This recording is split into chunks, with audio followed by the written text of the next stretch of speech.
right, let's get into our first topic now. What could the new Prime Minister do to help ease the cost of living crisis? For you, get your calls in. 0207 862 2222 is that number again. So new research from the Joseph Rowntree Foundation found that a record 7.4 million low-income households went without at least one basic item in the past 6 months. That's 500,000 more than 4 years ago. Now, overall, the households most likely to be struggling include those claiming universal credit, households with 3 or more children, and households headed by someone from a black or mixed ethnic background. So Britain's new Prime Minister, Andy Burnham, has promised to get a grip on the cost of living crisis. But what can he do to make more breathing space for you? What would make a difference to you at home? Tessa, let's start with you. What do you think Andy Burnham needs to do? We've seen him reduce bus fares. We've seen VAT get reduced on energy bills.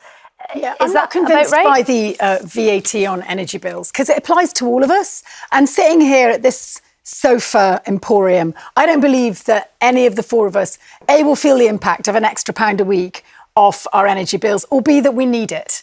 And so I would like to see more targeted help go to those families that are in crisis. We've discovered that it's nearly at 7.5 million families who are now really feeling the impact in real terms and decisions that affect their children. I see it in my local primary school. It's a really mixed socio-demographic.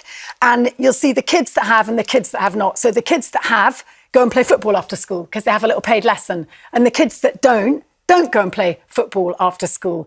And one of those kids is wily enough to work out that if he hangs in and tags along with one of the middle-class families, he gets the lesson for free. And neither the mum and nor the teacher, like the football teacher, like to say, mate, where's your £7?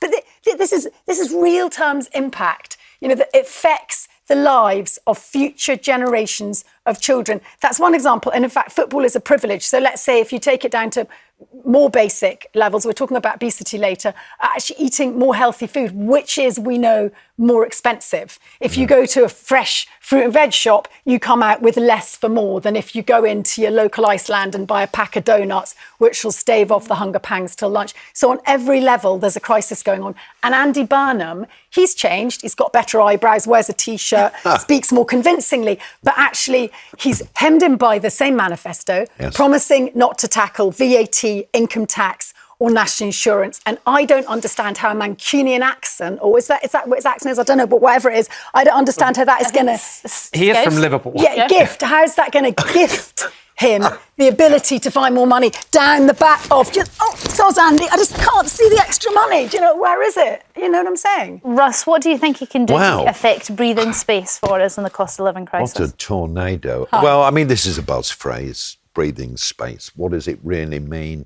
I totally agree with Tessa on the VAT issue on energy bills. It's performative, really, because the reality is, come October, Ofgem's price capping is going to take care of that. So, it doesn't really mean anything. The whole issue for me is quite simply all of these areas that we should be supporting people in, giving people more benefits. It's all laudable and a marvellous idea. The problem is, where does the money come from to pay for all this? Well, it either comes from higher taxes, it either comes from controlling spending, something that particularly this government are not good at and making some difficult decisions. So, yes, let's do it all.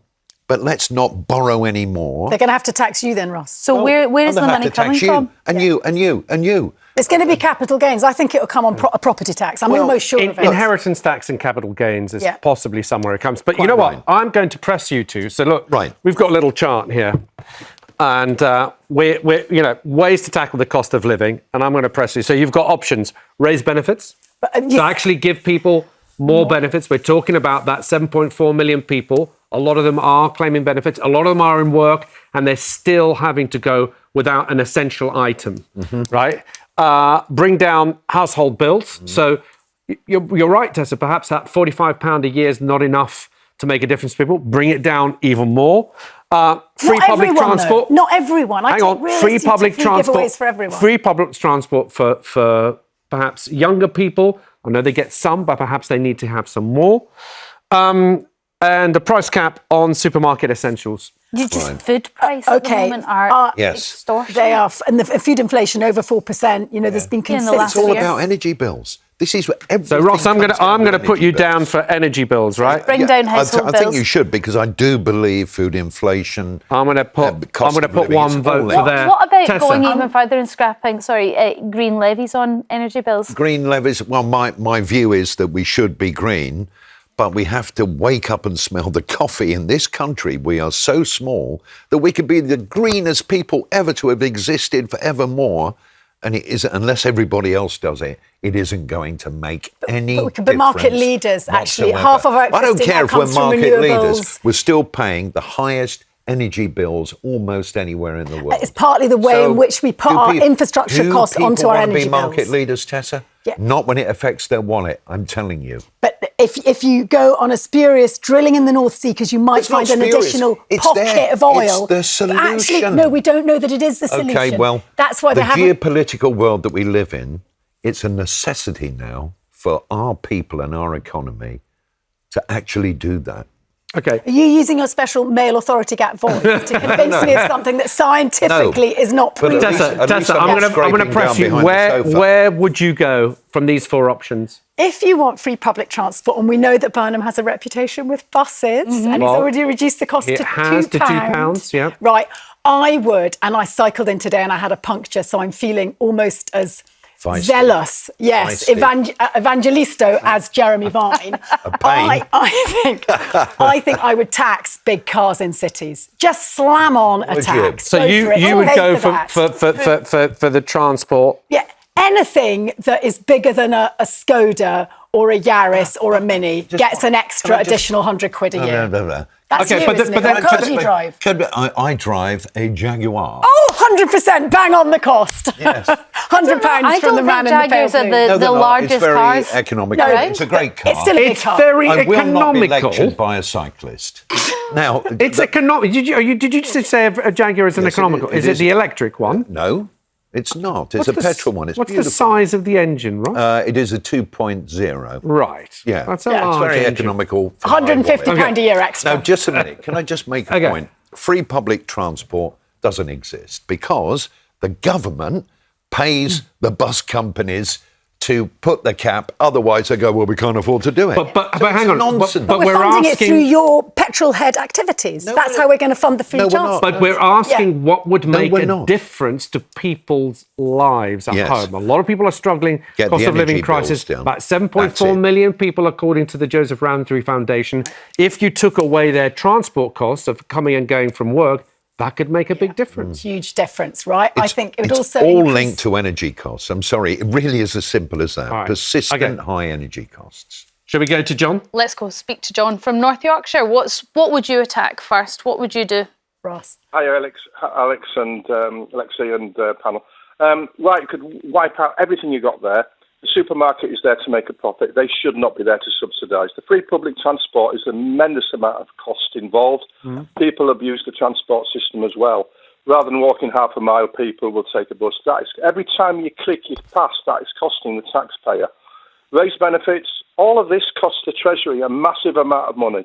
5%, the 5% they collect on the VAT on the utility bills, which is the highest in the world. Electric is slightly higher in the Solomon Islands for a reason, but we're paying the highest domestic gas and electric in the world, not just Europe. Yeah. The way of removing it is quite simple. I wish you could get me a job as the Chancellor. If you increase basic rate income tax, I've said this all along on your programme and other programmes, back to when I left uni in the 1980s to 33%, and then people on low income and pensioners like myself increase that frozen personal allowance up to £12,500 in line with inflation over the last 7-8 years. That would eradicate anybody on low income, national minimum wage and pensioners. And also there'd be enough surplus, I've done my homework, there'd be enough surplus on the 33% tax to pay off all local authorities and completely remove and abolish the unfair council tax that I've always said is 450% higher in North Yorkshire and the north of England than it is down in Wandsworth and the City of London. That will be looked at. That's what Burnham wants to do, and that would pay, the increase in the income tax would pay all the demands of all the local authorities in the country and all 45 police constabularies as well. Okay. I've done my homework. Is the problem, though, John, that Andy Burnham has come into power the way that he's come into power, no leadership contest. He didn't stand on the Labour manifesto when we had the election 2 years ago. And he has said that he's going to follow it. And part of that manifesto is no raising of taxes. So do you think he should break that? And if he breaks that, does he need to go for a general election?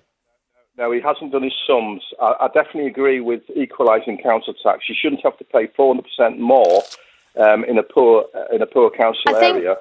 John, I think the council tax is something that this government under Andy Burnham is going to have a look at and come up with something probably slightly different. And actually, it's a contentious thing anyway. People do argue about council tax banding all of the time. It hasn't been revised since the 90s. Exactly. So probably rightfully so. And the issue of taking away the freeze of that £12,500 is something that a lot of people are for. The only contentious issue really on what you said was increasing the income tax for 30 to 35%, because then he would be breaking the manifesto that this Labour government got in on. And some. And that would be a big problem, would it not, John? To restore the income tax back to what it was, and the reason why income tax has been reduced on 7 occasions now by both Labour and Conservative was to get what I call dumb votes. It went down to 30%, 28, 26, 25, all the way down to 30%, down to 20%, just to get votes, and increase the higher level of tax. If you're on 1 million, increase that to 65%. That would really restore all the problems of the country. And then some of your panellists in the past would say, well, people in massive income would be leaving the country. No, they won't, because a lot of people on high income have got conglomerates. People on 5, 10 million are spread all over the world, not just the UK. OK, John, thank you. Right. John has done his sums and thought it through. Yeah. He's definitely put some thought into it. I think he's only got 1 foot in number 11, because the big gap for me in John's plans, some of which were quite interesting, there was no addressing the huge debt that this country has and how we're going to pay it off. That's the problem, is we can't borrow anymore to help people. We can't, but they want to. But, well, we can't do that. I promise you. I mean, it does worry me a wee bit, because I'm someone who's never paid into a pension, but has thought I've got my property. I think we're going to see capital gains, not just on the sale of second homes, but potentially even on the sale of first homes that are big enough, sizable enough, because you don't want to disincentivise work. And if you increase income tax or any form of taxation on industry is a disincentive, isn't it? Corporation tax, business tax. So you go for your sleeping assets, and property is the key one. I think that's where he's going to go. All right, well, we'll have to see. So far, it is just VAT on energy bills and buses. All right, let's move on. We are asking if you would boycott a hosepipe ban over the state of water companies and their